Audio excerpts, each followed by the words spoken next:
অনেক বেশি ভোট পেয়েছি, কিন্তু অনেক বেশি আসন পাইনি।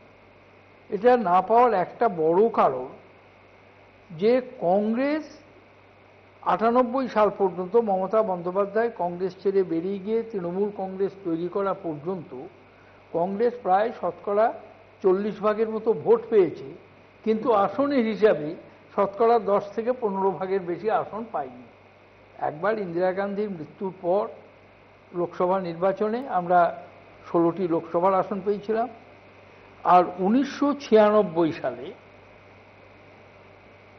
তখন মমতা বন্দ্যোপাধ্যায়ও কংগ্রেসের মধ্যেই ছিলেন, আমরা বিধানসভায় 81-82টার মতো, 87-88টার মতো আসন পেয়েছিলাম এবং লোকসভায় 9টা আসন পেয়েছিলাম, কিন্তু 87টা পেয়েছিলাম, 148টা পাইনি।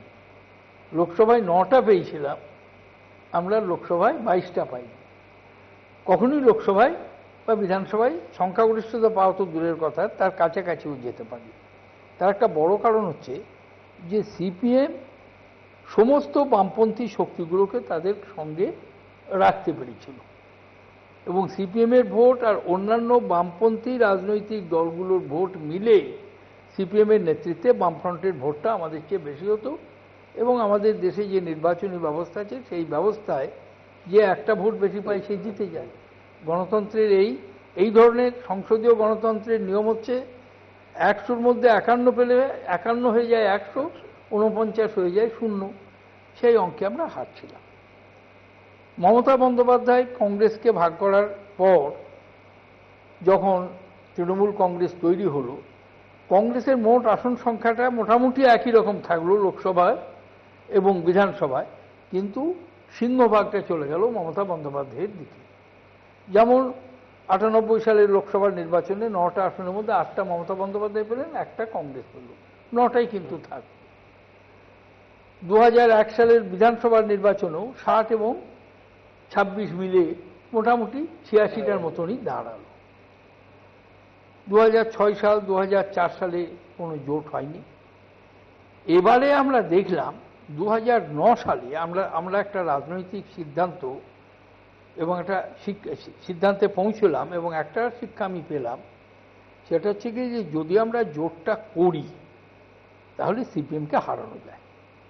একটা বিশ্বাস মানুষের মধ্যে এসে গিয়েছিল, বা একটা হতাশা বলতে পারেন, যে বোধহয় সিপিএমকে নির্বাচনে হারানো যাবে না। জনসভায় ভিড় হবে, সিপিএম বিরোধী বক্তব্য লোকে শুনবে, কিন্তু ব্যালট বক্সে বোধহয় সিপিএমকে হারানো যাবে না। 2009 সালের লোকসভার নির্বাচনে আমরা যখন আসন সমঝোতা করে নিয়ে তৃণমূল কংগ্রেসের সঙ্গে জোট বেঁধে নির্বাচনে লড়াই করলাম, এবং দেখা গেল যে না, নির্বাচনী লড়াইও তাদের হারানো যায়, এবং 42টা আসনের মধ্যে তাদের ছিল 35টা, সেই 35টাকে কমিয়ে 15 করে দেওয়া যায়। কংগ্রেস এবং তৃণমূল কংগ্রেস মিলেই ছিল 7টা, সেই 7টাকে বাড়িয়ে 26টা করে দেওয়া যায়, তখন লোকের মধ্যে একটা বিশ্বাস আসে।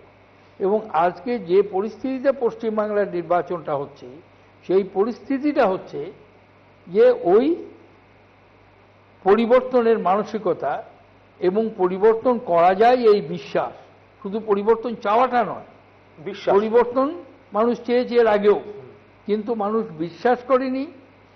আমরা সেই বিশ্বাসটা সৃষ্টি করতে পারিনি যে আমরা পারব।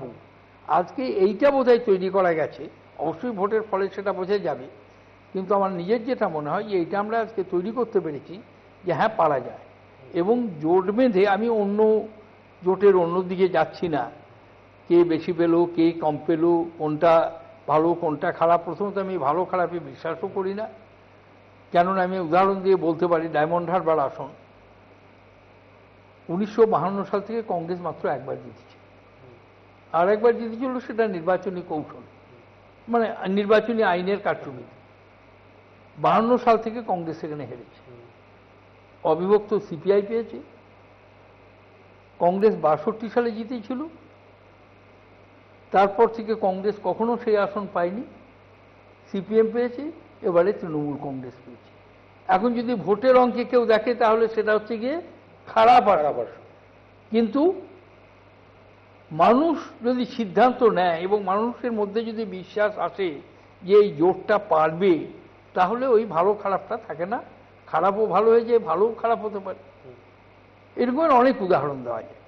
কাজে আমি সেই প্রশ্নটার মধ্যে যাচ্ছি না, আমি শুধু যাচ্ছিলাম এইখানটায় যে জোটটা করার ফলে আমরা মানুষের মধ্যে, বিশেষ করে বাম বিরোধী মানুষ, তাদের মধ্যে এই প্রত্যয়টা আনতে পেরেছি যে না, সিপিএমকে হারানো যায়, সিপিএম এবং বামফ্রন্ট সাংগঠনিক দিক থেকে যতই শক্তিশালী হোক, ব্যালটের লড়াইয়ে তাদের পরাস্ত করা সম্ভব।